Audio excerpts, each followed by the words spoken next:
Assalamualaikum, apa kabar YouTubers? Kali ini saya akan membahas masalah Hari Anak Nasional. Hari Anak yang diperingati setiap 23 Juli sesuai dengan keputusan Presiden Republik Indonesia nomor 44 tahun 1984 tanggal 19 Juli 1984 memiliki sejarah dan alasan yang berproses cukup rumit.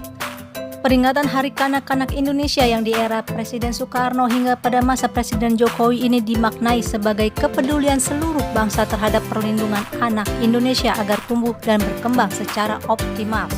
Baiklah YouTuber, sebelum kita lanjut silahkan subscribe dulu di bawah, dan kalau merasa bermanfaat di share dan tekan lonceng.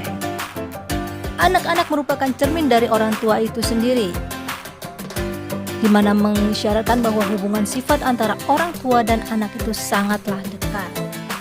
Peringatan Hari Anak Nasional selain untuk diarahkan kepada orang dewasa juga memiliki maksud untuk meningkatkan kesadaran pada setiap anak akan hak, kewajiban, dan tanggung jawabnya kepada orang tua, masyarakat, lingkungan, serta kepada bangsa dan negara.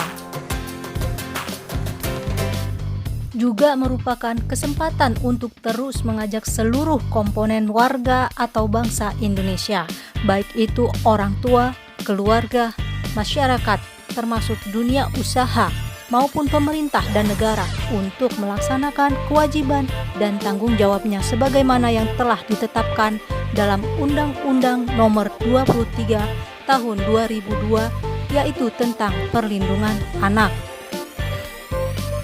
Isi di dalam Undang-Undang Nomor 23 Tahun 2002 tersebut adalah melakukan upaya perlindungan dan mewujudkan kesejahteraan anak dengan memenuhi hak-haknya dan perlakuan tanpa diskriminasi.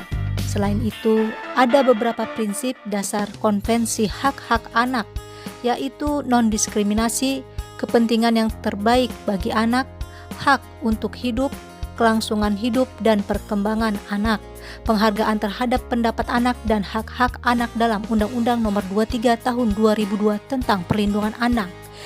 Instruksi Presiden Nomor 2 Tahun 1989 telah ditetapkan tentang pembinaan kesejahteraan anak sebagai landasan terciptanya Dasawarsa Hukum Anak Indonesia pertama pada tahun 1986 sampai 1996 dan Dasawarsa Anak kedua pada tahun 1996 sampai 2006. Selanjutnya telah dibentuk juga Komisi Perlindungan Anak Indonesia (KPAI). Merupakan institusi independen guna melakukan pengawasan pelaksanaan upaya perlindungan anak yang dilakukan oleh institusi negara serta melakukan investigasi terhadap pelanggaran hak anak yang dilakukan negara. Selain itu, KPAI juga dapat memberikan saran dan masukan secara langsung ke Presiden tentang berbagai upaya yang perlu dilakukan berkaitan dengan perlindungan anak. Perlunya orang tua untuk dapat memantau secara langsung tumbuh kembang anak agar dapat mencegah terjadinya hal-hal yang buruk dalam mendidik anak. Maka orang tua berkewajiban membekali diri dengan pengetahuan tentang kejiwaan anak. Jadi guys, karena pada dasarnya setiap anak memiliki karakteristik yang berbeda-beda, dan tentunya setiap anak pun memiliki bakat yang berbeda-beda pula.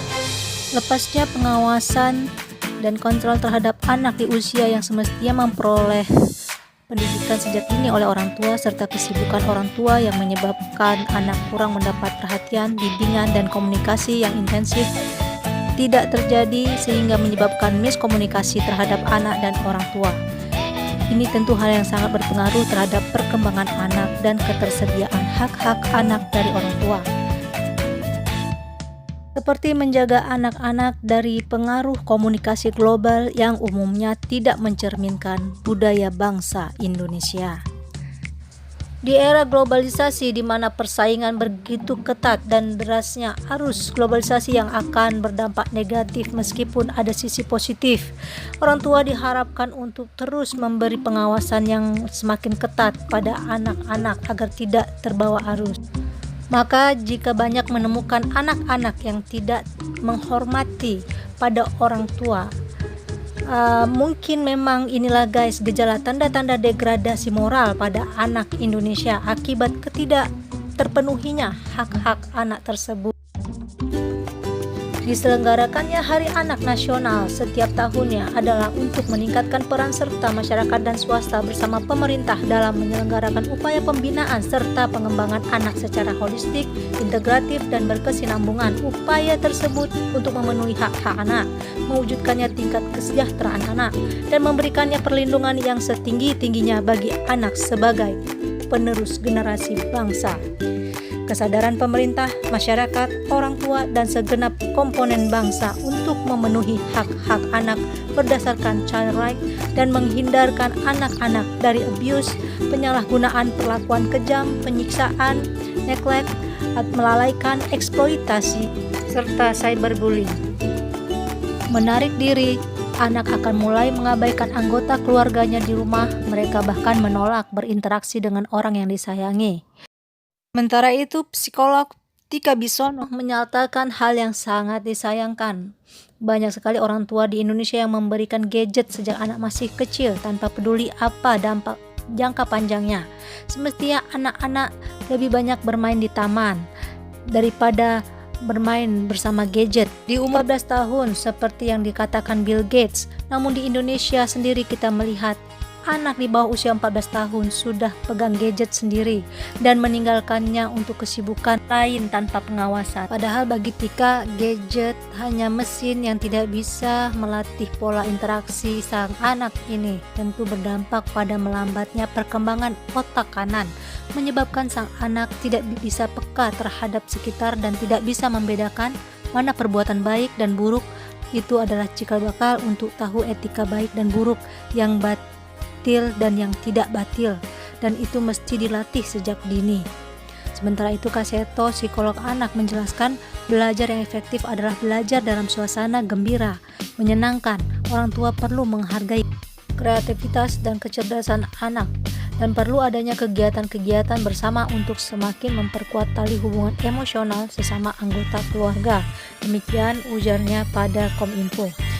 Sementara itu, psikolog anak Anna Surti Anain mengatakan pada orang tua bahwa tak hanya memberikan dukungan pemenuhan nutrisi pada anak, namun juga stimulasi juga penting agar anak tumbuh kembang dan optimal.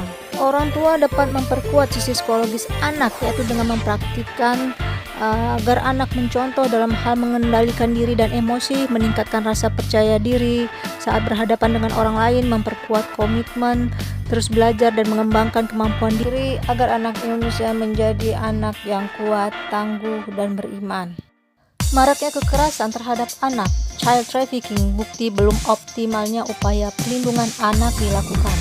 Indonesia merupakan negara sumber transit dan tujuan dari perdagangan orang terhadap perempuan dan anak, terutama di kota-kota besar maupun di pedesaan. Perlu kesadaran dan peran serta masyarakat, penyelenggara negara, dan aparat penegak hukum. Perlu adanya pencegahan dan pemenuhan secara serius oleh negara, karena anak adalah penerus generasi yang akan menopang ketahanan suatu negara. Sebagai amanah, anak harus dijaga dan dilindungi segala kepentingannya, fisik, psikis, intelektual, hak-haknya, harkat, dan martabatnya. Melindungi anak bukan kewajiban orang tua biologisnya saja, melainkan kewajiban kita semua sebagaimana agama yang syarat dengan muatan kasih sayang, rahmatan lil alamin. Memberikan perhatian secara khusus dan serius pada anak mulai anak masih dalam kandungan ibunya sampai anak menjelang dewasa. Sejatinya seorang anak akan menjadi karunia atau nikmat manakala orang tua berhasil mendidiknya menjadi orang baik dan berbakti. Namun jika orang tua gagal mendidiknya, anak bukan menjadi karunia atau nikmat, melainkan menjadi malapetaka. Disampaikan Deputi Bidang Perlindungan Anak Kementerian Pemberdayaan Perempuan dan Perlindungan Anak Nahar, Senin 20 Juli 2020. Peringatan Hari Anak Nasional tahun 2020 ini diikuti seluruh provinsi melalui platform Zoom. Isi yang dikedepankan pada peringatan Hari Anak Nasional tahun ini adalah melindungi anak Indonesia dalam situasi darurat dan dalam keadaan tertentu. Tema yang dipilih yakni Anak Terlindungi Indonesia Maju. Masalah gizi anak dan terganggunya proses belajar, juga masalah imunisasi, serta meningkatnya kekerasan dalam rumah tangga yang terjadi pada masa pandemi ini. Demikian seperti yang dikutip dari berbagai sumber.